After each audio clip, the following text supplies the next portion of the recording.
오늘은 구약성경 마지막 부분인 소선지서로 들어왔습니다. 그동안 2년 가까이 창세기부터 모세오경, 역사서, 그리고 시가서를 공부하고 또 지난 5주는 선지서에 들어와서 이사야, 에레미야, 예가, 에스겔, 다니엘을 공부하고 이제 절기주일을 지나면서 오늘은 호세아, 요엘, 아모스, 소선지서의 3권의 말씀을 상고하기 위해서 오늘 주보의 제목을 호세아, 요엘, 아모스 이렇게 정하고 또 3곳에서 본문을 찾지 못하고 그냥 첫 번째 책인 호세아서 3장 1절로 마지막 절을 본문으로 들고 나왔습니다. 우리가 선지서 하게 되면 소선지서, 대선지서 이렇게 분류하고 있지요. 대소선지서로 분류한 것은 무슨 중요한 부분이 있어서 분류한 것이 아니고 분량에 따라서 이사야, 에레미야, 예가, 에스겔, 다니엘을 대선지서로 분류해 놓고 그 외에 12권 호세아부터 말라기까지를 소선지서로 분류한다고 누누이 말씀을 드렸지요.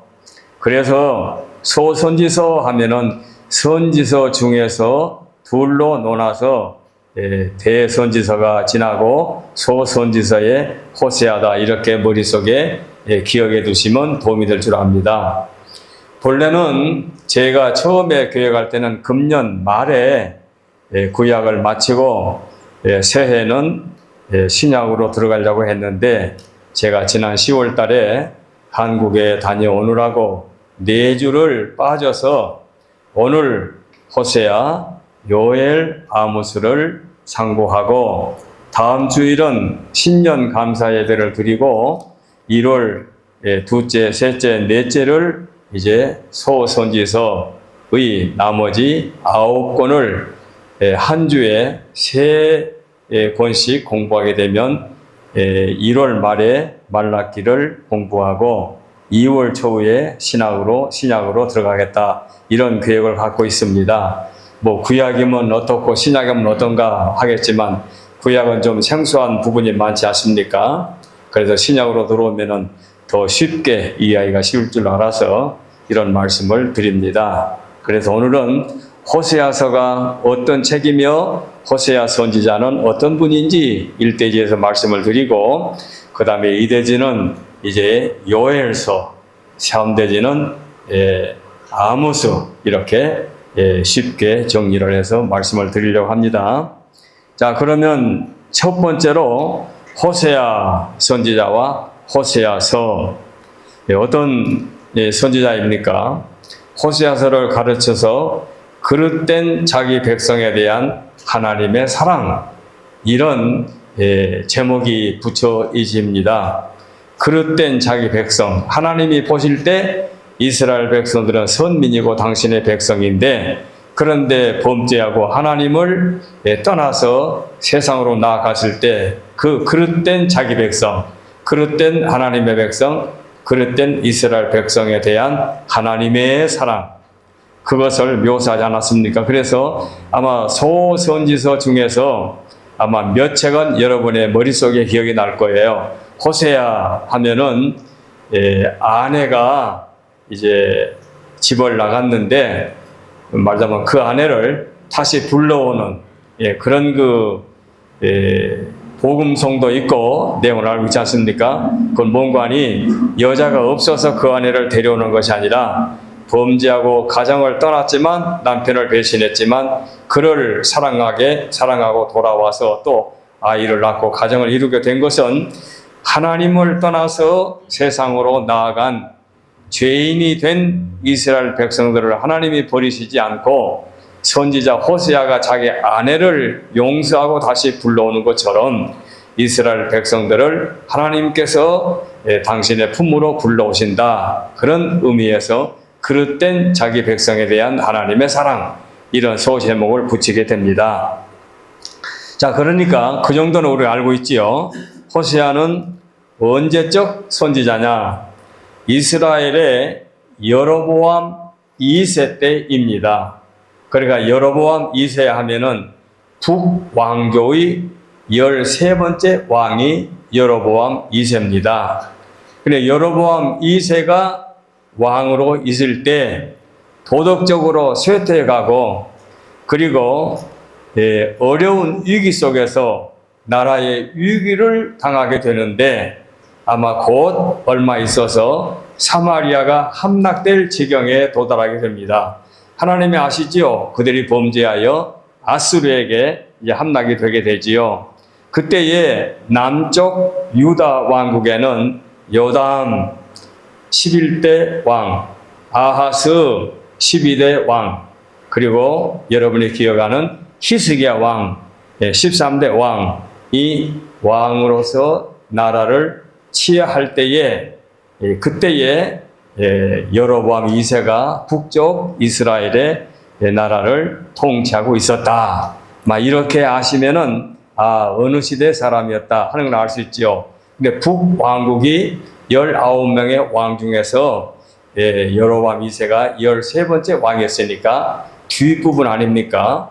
나라가 둘로 놀아진 다음에 초기가 아니고 뒷부분이다. 이렇게 머릿속에 쉽게 정리해 주시기를 바랍니다. 이때에 호세아가 선지자로 부르심을 받습니다.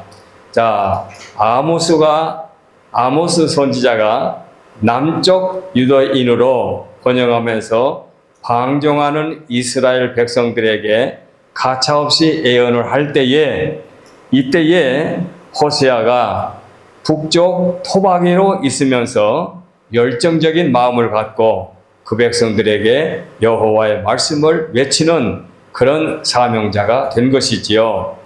요나가 북쪽 왕국에 속해 있으면서 이방 나라에 외치는 선지자였지 않습니까?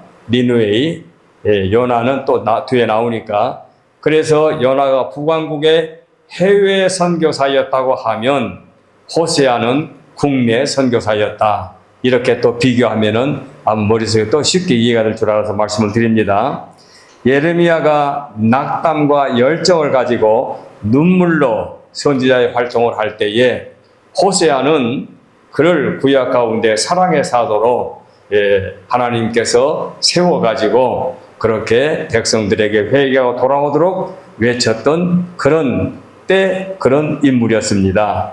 그래서 호세아의 중심 주제가 뭐냐라고 말씀을 드린다면, 이스라엘은 우상 숭배로 말미암아 하나님을 떠나버렸는데, 하나님과의 언약을 깨뜨려 버렸는데, 하나님 앞에 불충한 죄인이 되어 버렸는데, 하나님께서 선지자 이사야를 통하여 그 언약 관계를 회복시키기 위해서 선지자로 활동을 하게 했다. 이렇게 하시면 아마 여러분이 쉽게 이해가 될 줄 압니다.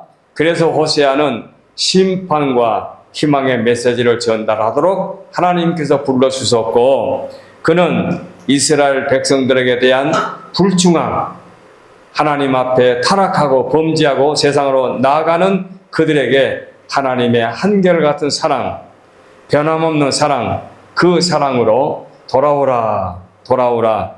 여러분, 가정에서 아내가 가정을 파탄시켜버리고 세상으로 나아가 버렸는데 남편이 찾아가서 여보 내가 용서할 테니 돌아와 눈물로 호소한다면 얼마나 그 남편의 입장이 딱합니까?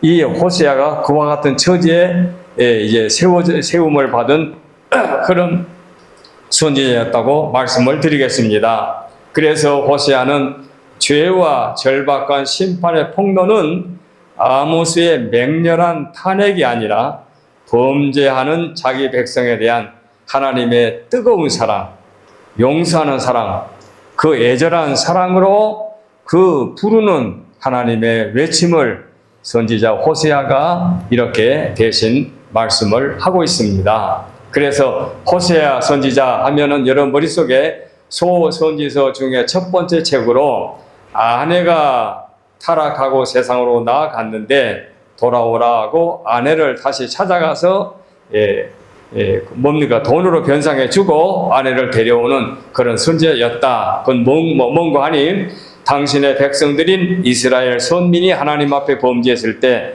하나님께서 돌아오라, 내게로 돌아오라, 세상의 악한 삶에서 돌아오라 하고 부르짖는 하나님의 외침을 하나님께서는 선지자 호세아를 통해서 역사하셨다. 이렇게 쉽게 이해해 주시기를 바랍니다. 그래서 1장에서 3장은 호세아 선지자의 비극적인 가정에 관해서 말씀하고 있습니다.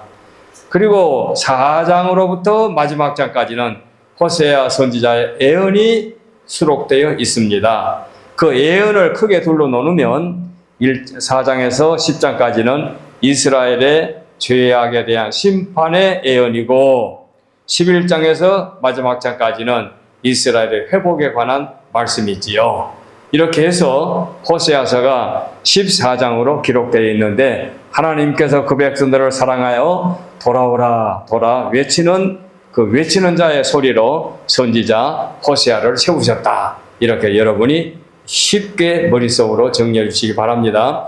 우리 한국의 뭡니까? 작사, 작곡을 김영기 씨가 했나요? 그 김영기 씨가 대단히 실력 있는 그런 그 이름 있는 사람인데 그분이 작사, 작곡했던 그 복음성을 우리가 얼마나 즐겨 부릅니까? 그 복음성이 1절, 2절, 3절로 나와 있죠. 그리고 3절에 보면은 음탕한 저 고멜과 같이도 방황하던 나에게 너그러운 주님의 용서가 내 마음을 녹이셨네. 오 후렴, 오 주님, 나 이제 갑니다. 날 받아 주소서. 이제는 주님만 위하여 죽도록 충성하겠습니다. 외우고 가사도 굉장히 우리가 좋아하는데 곡도 좋지 않습니까? 그래서 많이 부르는 복음송 중에 1절은 탕자, 집을 떠난 탕자에 관한 가사이고 그 다음에 2절은 요나, 하나님의 말씀을 불순종한 요나, 그리고 세 번째가 호세 안에 고멜, 음탕한 고멜에 관한 그런 그 복음송을 실력 있는 존경받는 분이 작사, 작곡을 해가지고 우리가 즐겨 부르는데 호세아 선지자의 아내가 고멜이었다. 막 이렇게 하시면은 이제 머릿속에 여러분 노트하지 않아도 정리 안 하도 호세아서가 어떤 책이고 호세아 선지자는 어떤 사람이다 하는 것을 이해할 줄 알아서 여기까지 말씀을 드립니다. 이제 두 번째 책으로 넘어가겠습니다. 호세아 다음에 요엘 선지자. 도대체 요엘 선지자는 어떤 사람이냐? 요엘 선지자는 요엘은 부두엘의 아들이다라고 1장 1절에 말씀을 하고 있습니다. 그러니까 요엘의 아버지가 부두엘이다 그런 얘기죠. 요엘이라는 히브리 이름의 뜻은 여호와는 하나님이시다 이런 아주 멋있는 그런 뜻이 있어요. 여호와는 하나님이시다. 그의 메시지는 주로 예루살렘 및 유다에 관련된 말씀입니다. 그래 아까 호세아는 북쪽 이스라엘에 활동했고 이 요엘은 남쪽 유대에 관련된 선지자의 활동을 했습니다. 이러한 그의 언급은 그 남부 팔레스타인 시민으로 아마도 예루살렘의 거주자였을 것이 아마 확실시됩니다. 그는 성전 그리고 예배 제사장에 대한 완전한 지식을 입증해 보이고 있습니다. 그래 실력 있는 자지요. 실력 있는 자가 글을 쓴 거하고 실력 없는 분이 미사역으로 글을 쓴 거하고 전문가들은 다 구분하지 않습니까? 본서의 저작 동기는 이제 또 유명한 대목이 나오죠.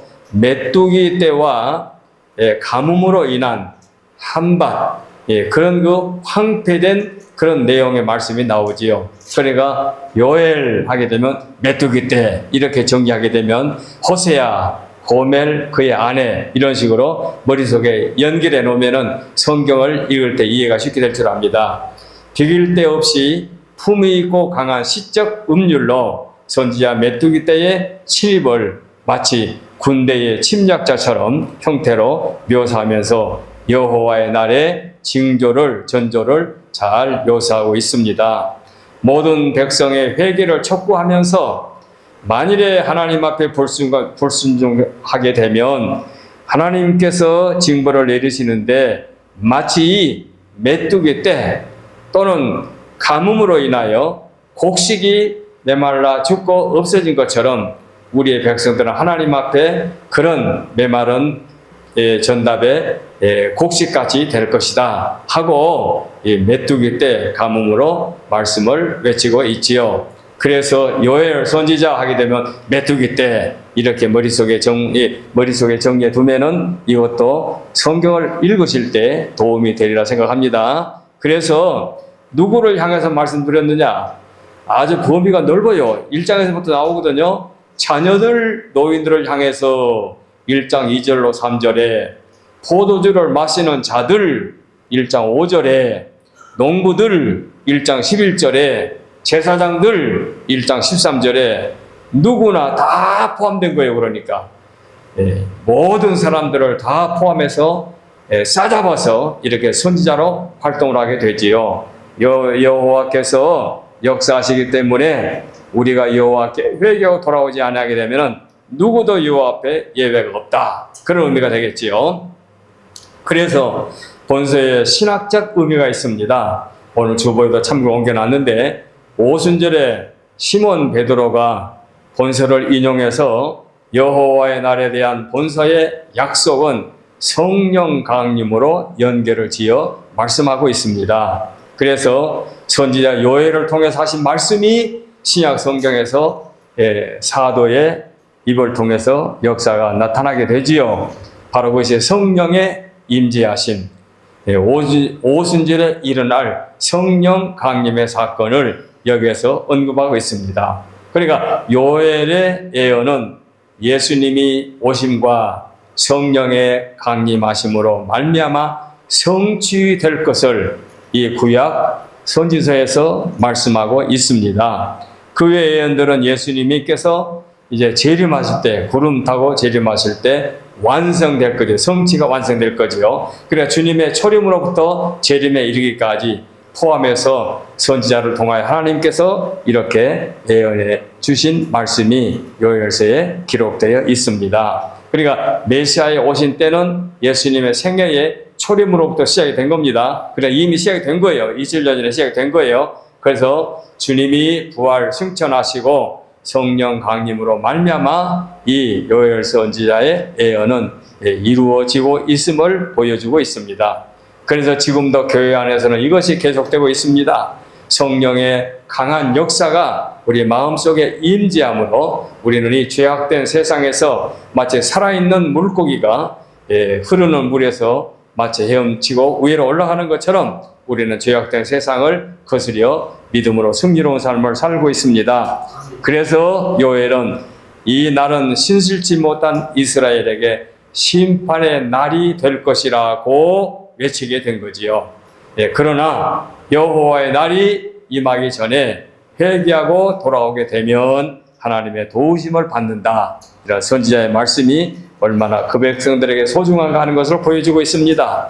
그래서 요엘서 2장 28절 29절 말씀을 보면 그 후에 내가 내 신을 만민에게 부어주리니 너희 자녀들이 장래일을 말할 것이며 너희 늙은이는 꿈을 꾸며 너희 젊은이는 이상을 볼 것이며 그때 내가 또 내 신으로 남정과 여정에게 부어줄 것이며 내가 이적을 하늘과 땅에 베풀리니 곧 피와 불과 연기와 기둥이라 하는 말씀이 2장 28절 29절 말씀이 기록되어 있습니다. 결국 예수 그리스도께서 이 땅에 오심으로 요엘의 예언은 완성될 것이고 큰 진전을 이루게 될 것입니다.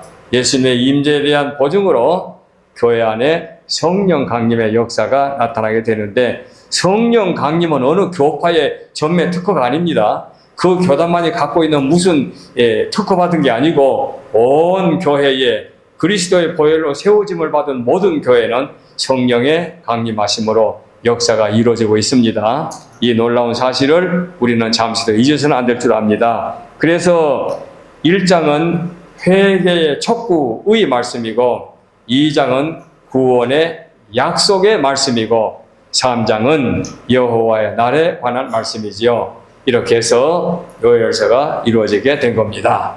자, 그 다음에 마지막 세 번째입니다. 아모스, 선지자 아모스, 그리고 아모스서. 아모스는 다른 말로 닥쳐올 심판에 관한 말씀입니다. 아모스의 저자는 1장 1절에 나오죠. 유다 왕 우시야, 유대나라 10대 왕이지요. 남쪽 유대나라 10대 우시야의 시대 곧 이스라엘 왕 요아스, 북쪽 이스라엘 요아스, 여로보암 2세의 아들 여로보암 2세가 있지요. 시대 지진 전 2년에 드고아의 목자 중 아모스가 기록했다. 목자 중 아모스가 기록했다. 그러니까 아모스는 직업이 뭐냐? 목자이고 그분은 유다 땅으로 말하면 우시야 왕 때, 그리고 여로보암 북쪽으로는 여로보암 2세 때, 이렇게 쉽게 여러분이 이해하시면 됩니다. 그러므로 아모스는 주전, 주님이 오시기 전 구약의 760년에서 753년 사이에 이 아모스가 기록되지 않았나 이렇게 추측만 합니다. 정확하게 어디 언급이 없으니까 이렇게 추측합니다. 그래서 국력이 번성하고 우상 숭배가 번영할 때에 유다의 우시아와 같은 시대에 그때에 아모스가 활동하게 됩니다. 다시 말씀드리면 그때에 나라가 번창하고 이 지상에서의 삶이 좀 여유로워질 때에 하나님을 떠나서 부자는 부자대로 죄를 짓고 가난한 사람들을 학대하고 이렇게 도덕적으로 부패하고 우상 숭배가 만연해질 때에 이 선지자가 활동하게 됩니다. 그래서 선지자 아모스는 특별한 선지자의 교육도 받지도 않았지만 이렇게 이제 말씀을 기록하게 되어서 선지자로서 활동하게 됩니다.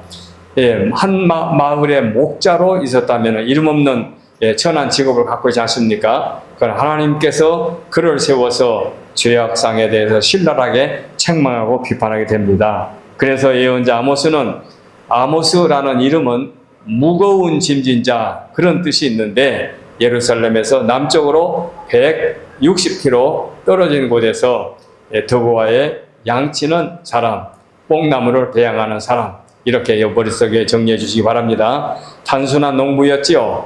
아모스는 야곱의 족속 전체를 예언하고 있는데 하나님의 부르심을 받고 송아지 숭배, 그러니까 우상 숭배, 그리고 그 우상 숭배를 비롯해서 백성들의 탐욕, 부정, 술 취함, 간음, 가난한 사람을 학대, 그와 같은 죄악상을 신랄하게 회개할 수 있도록 촉구하는 말씀입니다. 그래서 그는 회개하지 않을 때 포로로 끌려간다는 것이 하나님의 심판의 무서운 경고입니다.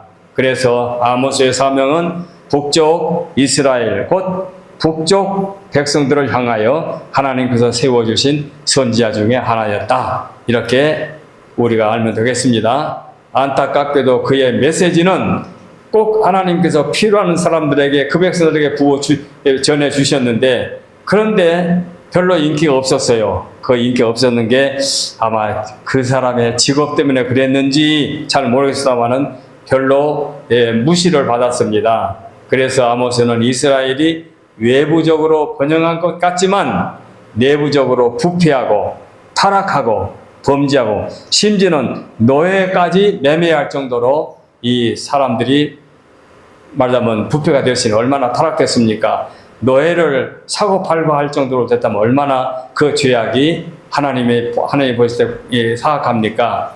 그런데 하나님의 말씀에 대한 무시, 우상 숭배 또는 탐욕, 부패, 가난한 사람들에 대한 학대, 이와 같은 것을 외치는데도 그 말씀에 귀를 기울이지 않았다고 하는 것이 안타까운 일이지요. 그러므로 말미암아 하나님께서 선지자를 통하여 외치시는 말씀에는 그만한 가치가 있음을 우리는 기억해야 할 것입니다. 내가 그들의 땅에 심으려니 그들이 내가 준 땅에서 다시 뽑히지 아니하리라.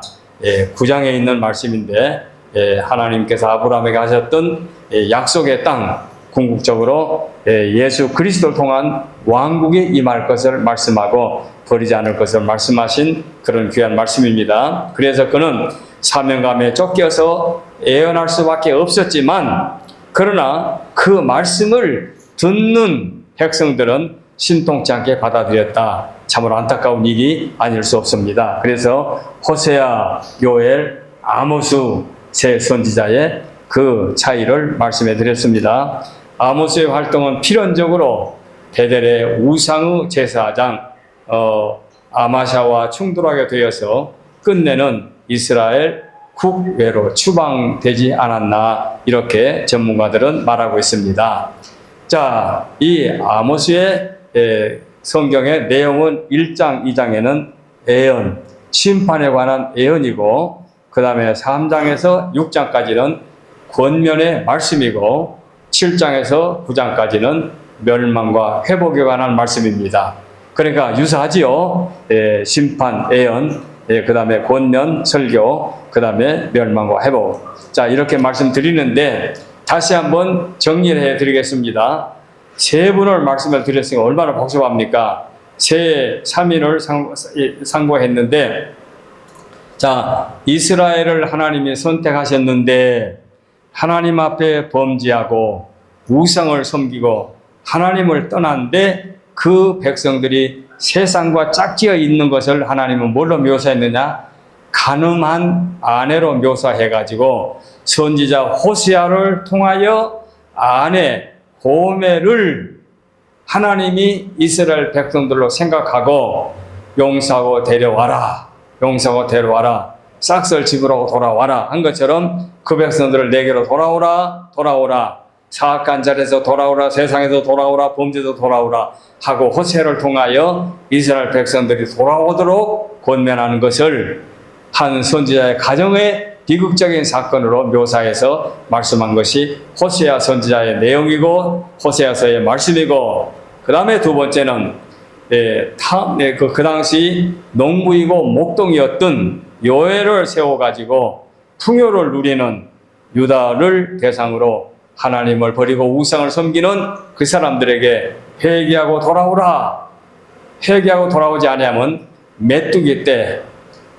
곡식이 망가져 버리는 것처럼, 또는 흉년으로 한밭으로 곡식이 자라지 못하게 되는 것처럼 하나님의 심판은 전무후무할 것이다. 그러니 돌아오라 하고 외쳤던 메뚜기 재앙의 사건. 오늘은 목사님들은 메뚜기 재앙의 사건을 설교 때 많이 사용하더라고요. 이건 구약의 요 말씀만 한 거냐라, 어떤 경우에 이 말씀을 많이 사용하는 그런 목사님들이 계시더라고요. 그 다음에 세 번째 선지자 아모스를 북쪽 이스라엘의 평화와 번영을 누리면서 교만하여 하나님을 잃어버리고 세상의 죄악에 빠져 있을 때, 그때에 아수르에 멸망할 것을 예고하면서 여호와께 돌아오라고 하는 말씀이 아모스 선지자의 외치는 말씀이었다. 이렇게 오늘 새 선지자를 여러분이 머릿속에 정리해 두시면 이제 선지서를 읽으실 때에 아마 조금이라도 도움이 될 겁니다. 마지막으로 이 새 선지서의 성경 구절 한 절씩만 소개하고 말씀 마칩니다. 호세아서는 오늘 본문 3장 1절로 마지막 절까지인데, 3장 1절에 보면은 여호와께서 내게 이르시되 이스라엘 자손이 다른 신을 섬기고 건포도 과자를 즐길지라도 여호와가 그들을 사랑하시나니 너는 또 가서 타인의 사랑을 받아 음녀가 된 그 여자를 사랑하라 고 하는 말씀으로 호세아 선지자에게 아내를 데려오라고 말씀이 3장 1절로 시작되지 않습니까? 그래서 3장 마지막 절까지 보게 되면, 5절을 보게 되면 메시아의 말씀에 관한 말씀과 이어지게 되지요. 그래서 오늘 본문을 제가 3장을 정한 이유가 거기 있습니다. 그 다음에 요엘서 2장 12절 말씀과 13절 말씀인데, 여호와의 말씀에 너희는 이제라도 금식하고 울며 애통하고 마음을 다하여 내게로 돌아오라 하셨나니, 13절 너희는 옷을 찢지 말고 너희 마음을 찢고 너희 하나님 여호와께로 돌아올지어다. 그는 은혜로우시며 자비로우시며 노하기를 더디하시며 이내가 크시사 뜻을 돌이켜 재앙을 내리지 아니하신다. 고 하는 말씀을 선지자를 통해서 말씀했습니다. 그다음에 마지막 아모스 선지자 5장 24절 오직 정의를 물같이 공의를 마르지 않는 강같이 흐르게 할지어다 하는 말씀을 소개합니다. 그래서 이제 소선지서에 들어와서 오늘 세 권 말씀을 드렸습니다. 호세아, 요엘, 아모스 이렇게 세 권씩 하게 되면은 앞으로 3주 더 다음 주 지난 1월 둘째부터 마지막 주까지 해서 소선지서를 마치게 될 겁니다. 그러면 아마 여러분이 여러 해 전에 제가 구약을 2년 동안 신약을 1년 동안 해가지고 교환을 만들어서 프린트 해가지고 목요 기도회 때 강의한 기억이 납니다. 아마 그때의 그 강의안을 보게 되면은 그때는 이 12소 선지서도 한 권 한 과씩 만들어서 제가 강의한 기억이 나는데 이번에는 주일날 대회이기 때문에 이렇게 소선지서를 한 달 안에 마치려고 오늘 3번 선지에 관한 말씀을 드렸습니다. 참고하시고 앞으로 성경을 읽으실 때 참 소선지서가 뭔지 대선지서가 뭔지 시가서가 뭔지 역사서가 뭔지 잘 헷갈리고 있으면 곤란하지요. 조금씩 구분해 가지고 구약을 구분하게 되면은 모세 오경, 창세기, 출애굽기, 레위기, 민수기, 신명기, 역사는 12권, 요서부터서 쭉 나가고 그 다음에 시가서, 그 다음에 욥기, 시편 이렇게 나가고 그 다음에 선지서는 이사야부터서 말라기, 또 그것을 대선지서, 소선 놓는다 이렇게 해서 분류해 가지고 읽으시면은 아마 또 이해가 쉽게 될 줄 압니다. 이렇게 해서 성경을 자꾸 우리가 이제 접근하고 가까이 하고 또 묵상하고 하게 되면 그 삶이 곧 복된 삶이 되기 때문에 우리는 이 말씀을 이렇게 말씀을 드린 것입니다. 오늘은 여기까지 말씀을 드리겠습니다. 기도하겠습니다.